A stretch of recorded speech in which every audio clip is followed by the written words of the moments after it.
چل رہی ہے تفسیر قرآن کے بارے میں، اور اب تک جو ہماری گفتگو ہوئی تو کل ہم نے گفتگو شروع کی تھی لیلۃ القدر اور سورہ قدر کے بارے میں.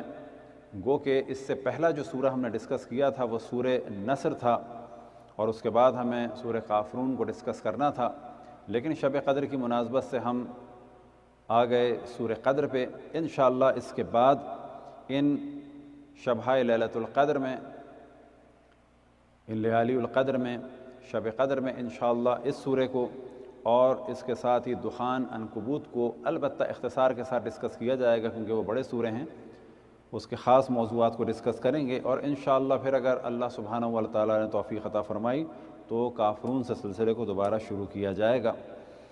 تو کل ہم نے توجہ دلائی تھی کہ ایک سوال عام طور پہ ذہن میں ہوتا ہے کہ یہ جو کہا جاتا ہے کہ قرآن نازل ہوا لیلۃ القدر میں، اور دوسری جانب کہا جاتا ہے قرآن نازل ہوا 23 سال میں، تو یہ دونوں چیزیں جو ہیں آپس میں میچ نہیں کرتی، ان میں سے کون سی صحیح ہے؟ تو جواب یہ ہے کہ قرآن کے دو نزول ہیں. ایک نزول ہے جسے کہا جاتا ہے نزول دفعی، یعنی ایک ہی دفعہ میں پورا قرآن نازل ہوا، تو وہ شب قدر میں نازل ہوا، اور وہ لوح محفوظ سے قلب مبارک رسول اللہ صلی اللہ علیہ وآلہ وسلم، اور اسی طرح سے روایتوں میں نقل ہوا کہ بیت المعمور پر نازل ہوا. اس کے بعد تدریجاً یہ 23 سال تک دوبارہ نازل ہوا. تو قرآن کا ایک نزول ہے نزول دفعی، یعنی ایک ہی دفعہ مکمل وہ سورہ قدر میں نازل ہوا. ایک نزول تدریجی، یعنی تھوڑا تھوڑا کر کے نازل ہوا، اور وہ 23 سال میں تقریباً نازل ہوا. بس اس وجہ سے کہا جاتا ہے کہ جب کہتے ہیں کہ شب قدر میں کیا ہوا تو قرآن نازل ہوا، بس قرآن نازل ہوا شب قدر میں، تو اس کے معنی یہ ہے کہ وہ پورا کا پورا قرآن اللہ سبحانہ و تعالیٰ کے حکم سے لوح محفوظ سے بیت المعمور اور قلب رسول اللہ صلی اللہ علیہ وآلہ وسلم پر نازل ہوا. کل ہم نے شب قدر کے بارے میں اور اس کے اعمال کے بارے میں ڈسکشن کیا. آج سورہ قدر کی فضیلت کو بیان کرتے ہیں، اور فضیلت کو بیان کرنے کا اصل ہدف ہی یہی ہے کہ سوروں کی جانب توجہ ہو تاکہ ان سوروں سے ایک رابطہ ہو، ان سوروں کی ہم تلاوت کریں. اور دوسرا جو ہدف ہے وہ یہ ہے کہ سوروں کی فضیلت کو بیان کرنے سے یہ جو کنفیوژن ہے کہ جو ہمارے برادران اہل سنت کی جانب سے پھیلایا گیا ہے کہ قرآن خلیفہ اول کے دور میں جمع ہوا، پھر پورا جمع نہ ہو پایا تو خلیفہ دوم نے جمع کیا، فائنلی جو ہے وہ تیسرے خلیفہ نے جمع کیا. اور یہ جو قرآن جمع کرنے کی داستان ہے خلفاء کے فضائل کو بڑھانے کے لیے، در حقیقت یہ ان کے فضائل کو تو بڑھا دیتی ہے لیکن قرآن کی فضیلت کو اور رسول اللہ صلی اللہ علیہ وآلہ وسلم کی فضیلت کو کم کر دیتی ہے. یعنی انہیں فکر تھی قرآن جمع کرنے کی، لیکن رسول اللہ صلی اللہ علیہ وآلہ وسلم کو فکر نہیں تھی. ہمارا یہ عقیدہ ہے کہ یہ قرآن کسی نے جمع نہیں کیا، یہ قرآن ایسا ہی تھا جو رسول اللہ صلی اللہ علیہ وآلہ وسلم نے جمع کیا.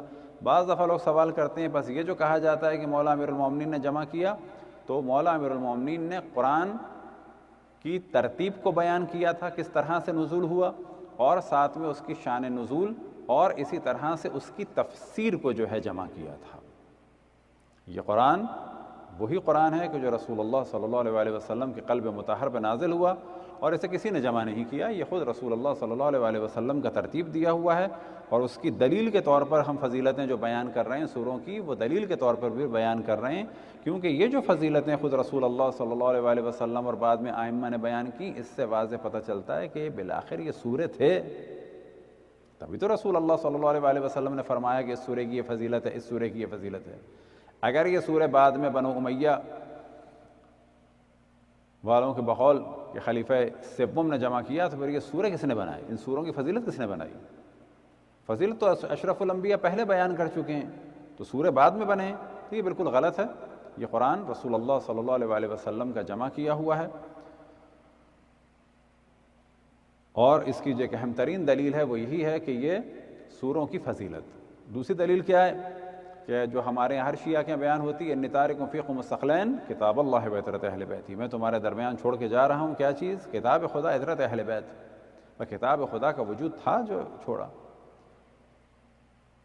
اب اگر وہ روایتیں دیکھیں جو کتب اہل سنت میں جمع قرآن سے ریلیٹڈ ہیں، قرآن کو جمع کرنے سے ریلیٹڈ، تو اتنی خطرناک روایات ہیں کہ اس سے تو قرآن کی حیثیت ختم ہو جاتی ہے. مثال کے طور پر ایک صحابی آیا آیت کو لے کے تو کہا گیا گواہی لے کے آؤ، اس کو قبول نہیں کیا گیا۔ ایک صحابی آیا، ایک آیت کو لے کے کہا دوسرا لے کے آؤ تو وہ آ گیا۔ یعنی ایسا لگ رہا تھا مثلاً لوگوں سے کہا جا رہا ہے کوئی آیت ہے تو لے کے آؤ، کہیں چھپی ہوئی ہے تو لے کے آؤ، معاذ اللہ بالکل قرآن کا ایک مذاق سا بنا دیا گیا ہے۔ ان فضیلتوں سے پتہ چلتا ہے کہ یہ قرآن رسول اللہ صلی اللہ علیہ وآلہ وسلم کے دور میں تھا اور اسی طرح سے تھا، اور اسی لیے ان سوروں کی اتنی فضیلت کو بیان کیا گیا ہے۔ صلوات پڑھیں بر محمد وآل محمد۔ رسول اللہ صلی اللہ علیہ وآلہ وسلم ارشاد فرماتے ہیں سورہ قدر کی تلاوت کے بارے میں کہ اگر کوئی اس کی تلاوت کرتا ہے تو اس کو ثواب ملے گا جیسے خداوند تبارک و تعالیٰ کے دین کے دفاع کے لیے تلوار کو کھینچ کے وہ نکلا ہوا ہے۔ اگر وہ بلند آواز سے سورہ کی تلاوت کرتا ہے اور اگر آہستہ آواز سے کرتا ہے تو ایسا ہے جیسے کہ وہ اپنے خون میں اللہ کی راہ میں غلطیدہ ہے اور اس کا پورا جسم جو ہے اس کے خون سے رنگین ہو چکا ہے۔ یہ اتنی زیادہ فضیلت ہے۔ کیا مراد؟ کوئی بلند آواز سے پڑھتا ہے تو جہاد کا ثواب ہے، کوئی اگر خاموشی سے پڑھتا ہے تو ایسا ہے جیسے خداوند تبارک و تعالیٰ کی راہ میں اس نے اپنا خون بہایا ہے۔ امام محمد باقر علیہ السلام سے بھی روایت نقل ہوئی،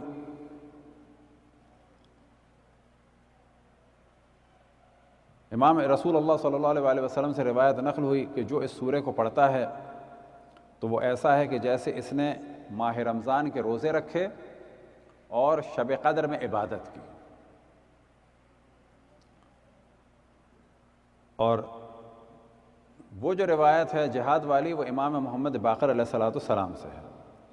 امام جعفر صادق علیہ السلام سے روایت نقل ہوئی کوئی اگر سورہ قدر کو اپنی واجب نمازوں میں پڑھتا ہے تو اللہ سبحانہ و تعالیٰ کی جانب سے صدا آتی ہے کہ تمہارے سارے گناہ معاف کر دیے گئے ہیں۔ امام رضا علیہ السلام السلام علیکم روایت نقل ہوئی کہ اپنے برادر مومن کی قبر پر ہاتھ رکھ کر اگر کوئی 7 دفعہ انا انزلنا پڑھتا ہے تو وہ قیامت کے خوف سے محفوظ رہے گا، قیامت کے عذاب سے محفوظ رہے گا،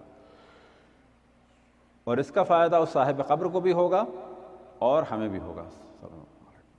لہذا جب بھی قبرستان جائیں تو جو اس کے آداب ہیں وہ ہم تفصیل سے ڈسکس نہیں کرتے، لیکن جب بھی جائیں السلام علیکم یا اہل القبور، جب بھی قبرستان سے گزریں ان کے لیے سورہ فاتحہ، اور جب قبر پہ جائیں تو 7 دفعہ انا انزلنا پڑھیں، اس طرح سے قبر پہ ہاتھ رکھ کر۔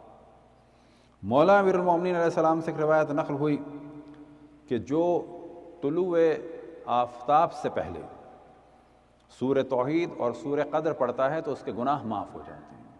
اب یہ ذہن میں رکھیں اگر آپ ایسے ہی پڑھتے ہیں تو بھی برکتیں حاصل ہوں گی، لیکن اگر آپ خاص نیت سے پڑھیں تو اور زیادہ فضیلت ہے اور زیادہ ثواب ہے۔ پھر فرماتے ہیں کہ حتیٰ شیطان بھی کوشش کرے گا تو وہ کامیاب نہیں ہو سکتا، آپ گناہوں سے محفوظ رہیں گے۔ بس اگر کسی کو گناہوں سے محفوظ رہنا ہے تو کیا کرے؟ صبح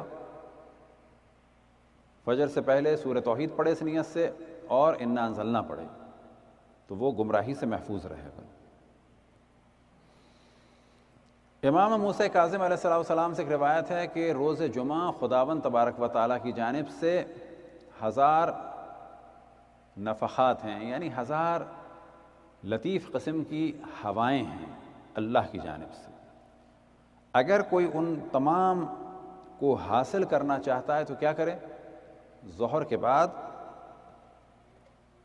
100 دفعہ اس سورہ کی تلاوت کرے۔ کس سورہ کی؟ سورہ قدر کی۔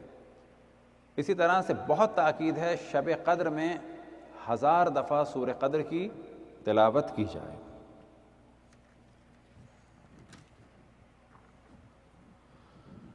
امام محمد تقی علیہ السلام سے روایت ہوئی کہ جو بھی 76 ٹائم اس سورہ قدر کو پڑھتا ہے تو خداوند تبارک و تعالی اس کے لیے 1000 فرشتوں کو خلق کرے گا، اور وہ فرشتے اس کے اعمال کو لکھیں گے کتنے سال تک؟ 36,000 سال تک، 36 تک، اور ان کی استغفار کو اللہ سبحانہ و تعالیٰ جو ہے قبول کرے گا، ان کے استغفار کو جو ہے دگنا کرے گا۔ بس اگر کوئی 76 ٹائم پڑھتا ہے اس نیت سے تو خداوند تبارک و تعالیٰ 1000 فرشتے خلق کرے گا جو اس کے نامہ اس کے ثواب کو لکھیں گے فقط، یعنی اتنا ثواب اس کو ملے گا جو لکھیں گے اس کے ثواب۔ امام جعفر صادق علیہ السلام فرماتے ہیں کہ روز قیامت مومنین کے آگے ایک نور ہوگا، وہ نور ہوگا کس کا؟ سورہ قدر کا۔ ایک روایت جو مولا امیر المومنین علیہ السلام سے نقل ہوئی سورہ قدر کے بارے میں، کہ جس میں تفصیل سے اس کی فضیلتیں بیان ہوئیں، وہ فرماتے ہیں کہ ہر چیز کا ایک پھل ہے، اور جو قرآن کا پھل اور جو قرآن کا میوہ ہے وہ سورہ قدر ہے۔ پھر فرماتے ہیں ہر چیز کا ایک خزانہ ہے، یعنی ہر چیز میں ایک خاص چیز ہے، ہر چیز کا ایک خزانہ ہے، اور جو قرآن کا خزانہ ہے وہ سورہ قدر ہے، اور سب کا مددگار ہوتا ہے، اور جو ضعیفوں کا مددگار ہے وہ کون ہے؟ سورہ قدر ہے۔ یعنی اگر کسی کی حاجت و مشکلات ہوں تو اس کو بھی اپنی مشکلات کو حل کرنے کے لیے سورہ قدر پڑھیں۔ ہر چیز کے لیے کچھ راہیں آسان کرنے والی چیزیں ہوتی ہیں، بس مشکلات میں جو راہوں کو آسان کرنے والی چیز ہے وہ کیا ہے؟ سورہ قدر۔ ہر چیز کی حفاظت کرنے والے ہیں، مومنین کی حفاظت کرنے والا کون ہے؟ تو آپ نے ارشاد فرمایا سورہ قدر۔ ہدایت کرنے والے ہیں سب کے صالحین کی ہدایت کرنے والا کون ہے؟ سورہ قدر۔ سرور ہر چیز دیتی ہے، اور قرآن کا جو سرور ہے وہ کیا ہے؟ وہ سورہ قدر ہے۔ اسی طرح سے ہر چیز کی ایک زینت ہے، قرآن کی زینت سورہ قدر ہے۔ اور پھر اس روایت میں ہے خیمے کا لفظ۔ اب اگر خیمے کے لفظ کو ہم ہٹا تو نہیں سکتے، لیکن مثال دی جا سکتی ہے کہ سب کوئی نہ کوئی ایک جگہ بناتے ہیں، سب کا خیمہ ہوتا ہے، لیکن عابدوں کا جو خیمہ ہے، عبادت کرنے والوں کا جو خیمہ ہے، عبادت کرنے والوں کی جو جائے پناہ ہے، وہ کیا ہے؟ سورہ قدر۔ ہر چیز کی بشارت دینے والا ہے، انسانوں کو جو بشارت دینے والی چیز ہے وہ کیا ہے؟ سورہ قدر۔ اور ہر چیز کی ایک دلیل ہے اور حجت ہے، اور رسول اللہ صلی اللہ علیہ وآلہ وسلم کے بعد جو ایک دلیل ہے ہدایت کی اور وہ جو حجت ہے وہ کیا ہے؟ سورہ قدر ہے۔ اب یہ روایت کا جو آخری حصہ ہے ممکن اتنا کلیئر نہ ہو کہ رسول اللہ صلی اللہ علیہ وآلہ وسلم کے بعد جو ایک دلیل ہے، ایک تو خود امام حجت ہیں، ان کے علاوہ کی بات ہو رہی ہے کہ سورہ قدر بھی حجت ہے، تو اس کے کیا معنی؟ تو اس روایت کو اور بہت زیادہ واضح کر دیا گیا ہے ایک اور روایت کے ذریعے سے جو امام جعفر صادق علیہ السلام سے نقل ہوئی، اور وہ ارشاد فرماتے ہیں کہ ہمارے شیعہ انا انزلنا کے ذریعے سے یا بالفاظ دیگر سورہ قدر کے ذریعے سے ہمارے مخالفین پر دلیل کیوں نہیں لاتے، احتجاج کیوں نہیں کرتے؟ کس کے بارے میں؟ امامت کے بارے میں۔ اور یہ ہم کل پرسوں بھی ڈسکس کر چکے کہ سورہ قدر، معذرت لیلۃ القدر، فقط قرآن کے نزول کی سالگرہ نہیں ہے کہ قرآن نازل ہوا تھا، اب کیا ہو رہا ہے لیلۃ القدر میں؟ تو کوئی سوچے کہ نہیں وہ تو ہوا تھا، بس اب آج اس کے سالگرہ ہے نزول کی، نہیں سالگرہ نہیں ہے، ابھی بھی کچھ ہو رہا ہے۔ وہ کیا ہو رہا ہے؟ وہ سورہ قدر میں خود اللہ سبحانہ و تعالیٰ نے ارشاد فرمایا تنزل الملائکۃ والروح فیہا، کہ ملائکہ نازل ہوتے ہیں، اور کس کے ساتھ؟ روح القدس کے ساتھ۔ تو امام نے فرمایا کہ ہمارے شیعوں کو چاہیے وہ سوال کریں دشمنوں سے، احتجاج کریں امامت کے بارے میں۔ کیا سوال کریں؟ کہ ان ملائکہ کو نزول کہاں ہوتا ہے؟ یہ ملائکہ کس کے پاس امور خداوند تبارک و تعالیٰ کو لے کے نازل ہوتے ہیں؟ کس کی بارگاہ میں آتے ہیں؟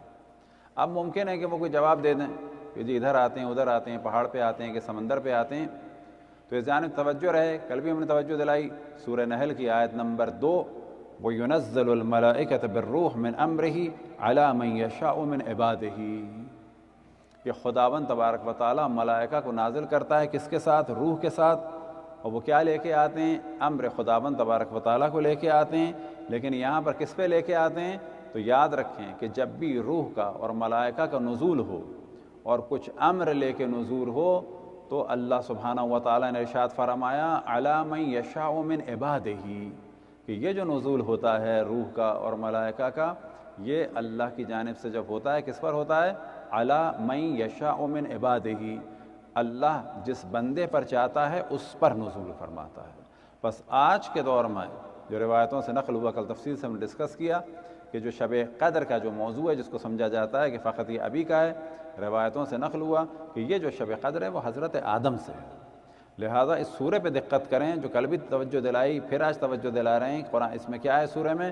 انا انزلناہ فی لیلۃ القدر، ہم نے اس قرآن کو لیلۃ القدر میں نازل کیا ہے، نہ یہ کہ ہم نے اس قرآن کو ایک رات میں نازل کیا وہ رات لیلۃ القدر ہو گئی، نہ، یہ رات لیلۃ القدر تھی پہلے سے۔ اس رات میں انبیاء اور حجت خدا کے پاس ملائکہ کو روح کا امور لے کر نزول ہوتا تھا، اور آج یہ نزول اشرف الانبیاء کے بعد مولا امیر المؤمنین، پھر امام حسن، امام حسین و باقی ائمہ، آج یہ جو نزول ہے شب قدر میں وہ امام زمان علیہ السلام کی بارگاہ اقدس میں ہوتا ہے۔ لہٰذا امام جعفر صادق علیہ السلام کی جو مشہور روایت ہے، کل بھی ہم نے پڑھی تھی، فقط شب قدر کی اہمیت کو واضح کرنے کے لیے دوبارہ پڑھ رہے ہیں۔ تو امام سے کسی نے سوال کیا، کیا آپ کو پتہ چلتا ہے کہ شب قدر کون سی ہے؟ کیوں کہ شب قدر کا رسول اللہ صلی اللہ علیہ وسلم کو بھی پتہ تھا، ائمہ کو بھی پتہ تھا، لیکن شب قدر کی اہمیت کو زیادہ کرنے کے لیے اور شب قدر کی عبادت کے لیے لوگوں کو تیار کرنے کے لیے آپ نے کیا فرمایا؟ ان راتوں میں جاگو، ڈھونڈو۔ اب کسی نے سوال کیا امام سے کہ آپ کو پتہ چلتا ہے کہ شب قدر کون سی؟ تو آپ نے کیا فرمایا؟ وَكَيْفَ لَا نَعْرِفُ وَالْمَلَائِكَةُ تَطُوفُ بِنَا، ہم کیسے نہ جانتے ہوں شب قدر کون سی ہے جبکہ ملائکہ ہمارا طواف کر رہے ہوتے ہیں۔ صلوات پڑھیں بر محمد والے۔ تو یہ جو شب قدر ہے نزول قرآن کی شب ہے، اور یہ شب قدر ملائکہ اور روح القدس کے امام زمان علیہ السلام کی بارگاہ اقدس میں نازل ہونے اور ان کی بارگاہ میں اللہ سبحانہ و تعالیٰ کے امور کو لے کر حاضر ہونے کی شب ہے۔ یہ شب فقط قرآن کی شب نہیں ہے، یہ شب قرآن اور اہل بیت علیہم السلام کی شب ہے۔ آج کے دور میں یہ شب قرآن اور نزول ملائکہ اور روح القدس کی شب ہے کہ جو امام زمان علیہ السلام کی بارگاہ اقدس میں نازل ہوتے ہیں۔ ایک اور روایت جو امام محمد باقر علیہ السلام سے نقل ہوئی، کیا فرماتے ہیں اگر کوئی رات کو 100 دفعہ سورہ قدر کی تلاوت کرے گا، اس کی نیت کیا ہو؟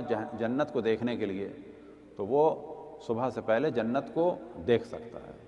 اب یہ دیکھنے سے کیا مراد ہے؟ یعنی جنت کو پا لے گا، یا یہ کہ واقعاً جنت کا کوئی جلوہ دیکھے گا؟ یہ دونوں ممکن ہے، لیکن یہ ذہن میں رکھیں کہ اس دنیا میں جنت کو بالکل اسی طرح سے دیکھنا جس طرح سے وہاں ہے وہ مشکل ہے۔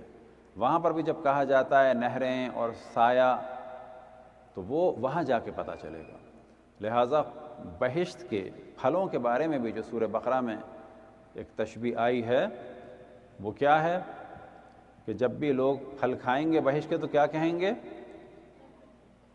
ھذا الذی رزقنا من قبل، کہ یہ ہم پہلے کھا چکے ہیں۔ کہ قرآن کیا فرماتا ہے؟ وہ لگ ویسے رہے ہوں گے، اتبہ متشابہہ، ان کو اس جیسے دیے گئے تھے، بس دنیا میں ایسے ہوں گے وہ، مگر جنت کے جو ہوں گے وہ الگ چیز ہوگی بالکل۔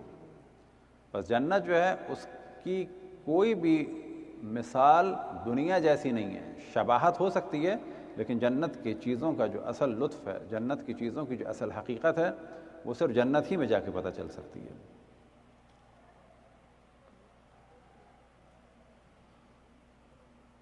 اسی طرح سے اگر کوئی تلاوت کرتا ہے سورہ قدر کی، امام محمد باقر علیہ السلام فرماتے ہیں جو تلاوت کرتا ہے سورہ قدر کی، تو ملائکہ کی 70 صفیں اور ہر فرشتہ 70 رحمت اور صلوات جو ہے وہ اس پڑھنے والے کے لیے لے کے آتا ہے۔ صلوات پڑھنے پر محمد والے سلام علیکم۔ اب اگر اس سے کچھ مشکلات کو حل کرنا ہو تو پہلے بھی ہم توجہ دلا چکے ہیں کہ روایات میں نقل ہوا ہے اگر کوئی دعا مانگے، کسی کوئی حاجت ہو، تو کوئی بھی 100 آیات پہلے پڑھے تو یہ اچھی چیز ہے۔ یعنی پہلے اللہ سبحانہ و تعالیٰ کی حمد و ثنا ہو، رسول و آل رسول علیہم السلام پر صلوات پڑھے، اور اسی طریقے سے کیا کرے؟ 100 آیات۔ اب یہ 100 آیات کہیں سے بھی پڑھ لے، اور اگر پڑھنا چاہے تو کیا کرے؟ مثال کے طور پہ سورہ حمد میں 7 آیات ہیں، اگر 7 دفعہ پڑھے گا تو کتنی ہو جائیں گی؟ کتنی ہو گئیں؟ 70 ہو گئیں۔ اور مزید پڑھ لے کتنی دفعہ؟ 3-4 دفعہ اور پڑھ لے تو 100 سے کچھ زیادہ ہو گئیں۔ تو اگر کہیں سے بھی 100 آیات پڑھ لے تو وہ دعاؤں کی قبولیت کا ایک سبب ہوتی ہیں۔ تو سورہ قدر کے فوائد میں سے ایک فائدہ جو مولا امیر المؤمنین علیہ الصلوۃ والسلام سے بھی نقل ہوا کہ بہترین چیز جو قرضے کی ادائیگی کے لیے ہے وہ کیا ہے؟ سورہ قدر۔ اسی طریقے سے کہ امام محمد باقر علیہ الصلوۃ والسلام سے روایت نقل ہوئی، اس میں 2 چیزوں کا ذکر ہوا ہے کہ بہترین چیز کیا ہے؟ سورہ قدر۔ اور کیا چیز ہے جو کثرت سے روایتوں میں نقل ہوئی کہ جب کسی نے مولا سے پوچھا، ائمہ سے پوچھا، مختلف ائمہ سے روایات ہیں کہ ہم کیا کریں مشکلات کے حل کے لیے، تو آپ نے فرمایا استغفار پڑھو۔ قرضے کے لیے کیا کریں؟ استغفار پڑھو۔ اولاد کے لیے کیا کریں؟ استغفار پڑھو۔ وجہ کیا ہے کہ بعض دفعہ جو ہماری بعض مشکلات ہوتی ہیں وہ ہمارے اعمال کی وجہ سے ہوتی ہیں، وہ اس کی وجہ سے رکاوٹ ہوتی ہیں۔ استغفار کر کے اس رکاوٹ کو ہٹایا جائے، اس ہرڈل کو ہٹایا جائے، وہ مسئلہ حل ہو جائے گا۔ مثال کے طور پر اگر کسی کے گھر میں پانی نہیں آ رہا اور بعد میں پتہ چلتا ہے کہ ایک چیز آ کے اٹک گئی ہے، تو کیا کیا جائے گا؟ اس چیز کو ہٹایا جائے گا۔ جب وہ چیز ہٹے گی پانی آ جائے گا۔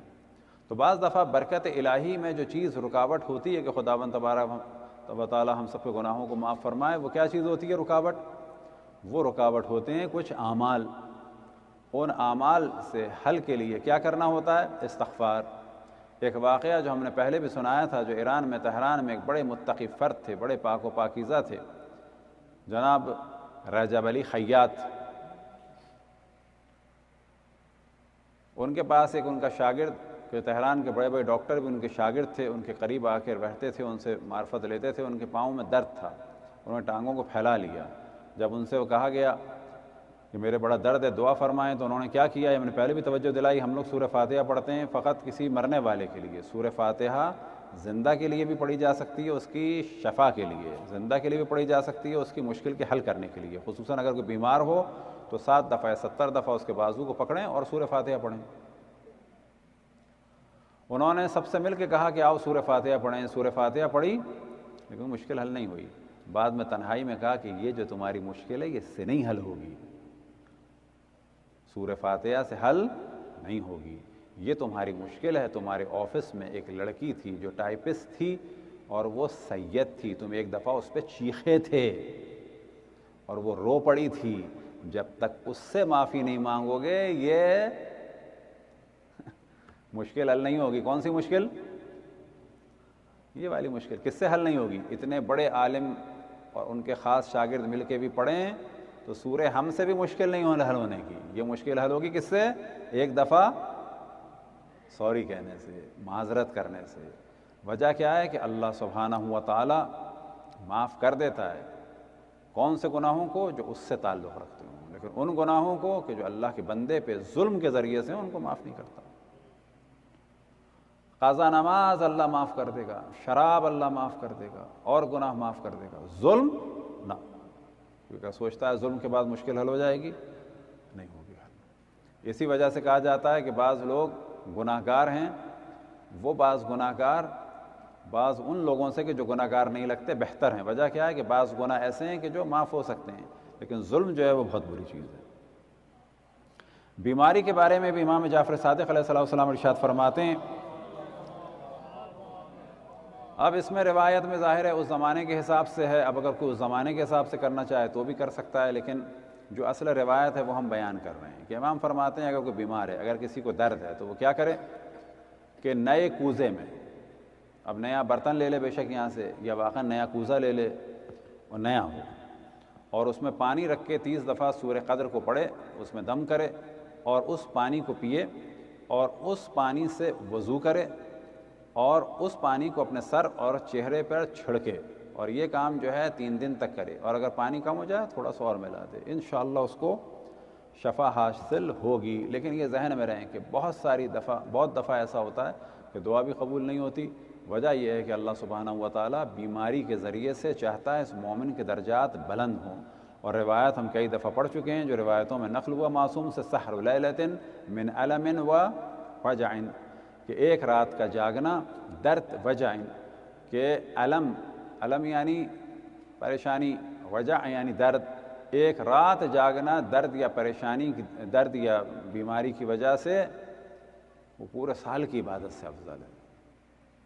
کون سا جاگنا مگر جس میں اللہ سے شکوہ ہو رہا ہو؟ نہ، یعنی فرض کریں کہ طبیعت خراب ہے، اس دوران اللہ سبحانہ و تعالیٰ کی انسان حمد و ثنا کرتا رہے، تو یہ جو جاگنا ہے درد کی وجہ سے، یہ جاگنا جو ہے پورے سال کی عبادت سے افضل ہے۔